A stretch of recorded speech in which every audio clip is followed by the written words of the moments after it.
Bonsoir à tous. Avant de commencer cette vidéo, j'aimerais rendre un hommage à Kobe Bryant, sa fille Gianna et les 7 autres personnes qui sont décédées dans l'accident d'hélicoptère qui a eu lieu dimanche. Le monde du sport, et pas que du basket, est sous le choc encore aujourd'hui. Il était très respecté, c'était une grande légende et également un grand fan du FC Barcelone, c'est pour ça que j'en parle. On se souvient aussi de sa relation, son amitié avec Léo Messi. Moi, j'ai un souvenir sur une publicité qu'il avait fait pour Turkish Airlines avec un gamin qui arrive dans un avion et qui voit les deux légendes et qui, au final, à la fin, choisit une glace plutôt que l'une des deux légendes. Donc, assez drôle. Voilà, une petite parenthèse pour se souvenir de Kobe, parce que Kobe, c'était ça aussi. Et il va nous manquer. Et voilà, donc, tout simplement. Ensuite, maintenant, on va revenir sur ce match. Le Barça a enchaîné après la défaite contre Valence, contre Leganés ce soir en Coupe du Roi. Les Barcelonais l'emportent 5-0. C'est un bon résultat, très bon résultat. Voilà, du bon jeu. Je crois qu'on a vu une équipe du Barça qui avait envie de retrouver un peu de confiance et de la solidité. La Manita qui fait du bien.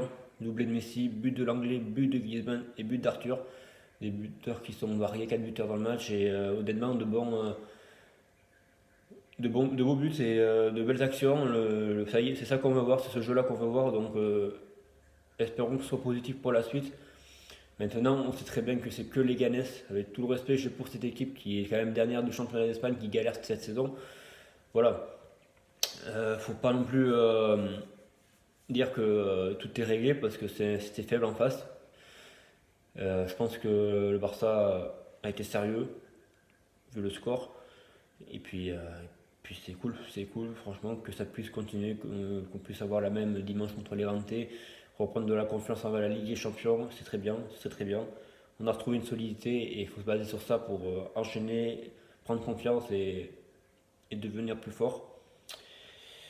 Donc ça, c'est la parenthèse heureuse. Maintenant, on va passer à un truc un peu plus négatif concernant ce même club, le FC Barcelone.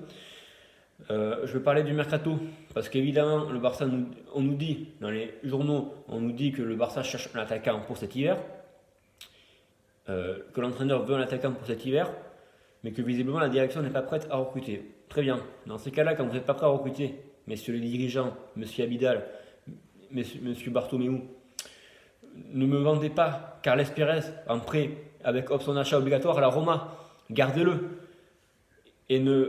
et j'espère que les rumeurs concernant Abel Ruiz, la pépite vers Mallorca, sont démenties parce qu'à ce moment-là, ça sert à quoi d'aller chercher des attaquants si on vend tout ce qu'on a devant?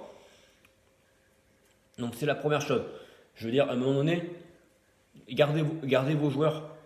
Carles Pérez aurait pu progresser au Barça. Il avait tous les moyens d'y arriver. Et vous l'avez vendu à la Roma et vous vous étonnez qu'on n'ait plus de monde en attaque. On a un banc qui est très très limite parce qu'en attaque, clairement, on a Ansu Fati qui peut dépanner, mais c'est tout. Le problème, il est là, c'est qu'on n'a pas le banc qu'on avait en 2015 pardon, quand on avait Pedro, quand on avait ces joueurs-là. Donc c'est quelque chose qui me pose problème. Et franchement, c'est dommage, c'est dommage.